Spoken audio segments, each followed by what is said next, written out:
Thank you, Norm. Olay. This is a splendid piece of work. I want to thank you, citizens of Port Angeles, for asking me here to this special event. As you know, I am an avid outdoorsman. I enjoy hiking and camping. I enjoy hunting. And at times I just enjoy standing in a quiet glade and enjoying the amazing vistas that nature has to offer. When the problems of presidency weigh heavy on me, my wife Edith insists that we go to our cabin Pine Knot just outside of Washington, where I chop wood or I hike, and a lot of times I just read. And it's reading that I learned the folklore about the Olympic Mountains.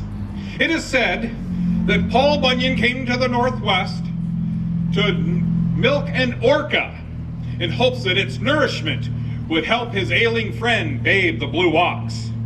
So convinced that Babe was going to leave him, Paul began digging a grave. It's the pile of dirt that was left over that is the Olympic Mountains. But Babe recovered, and so happy was Paul that he forgot to fill in the hole. Since 1897, I have been enthralled with the Olympic Mountains.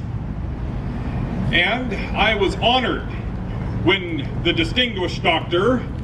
Hart C. Merriam deigned to name a special breed of wapiti in my honor, the elk.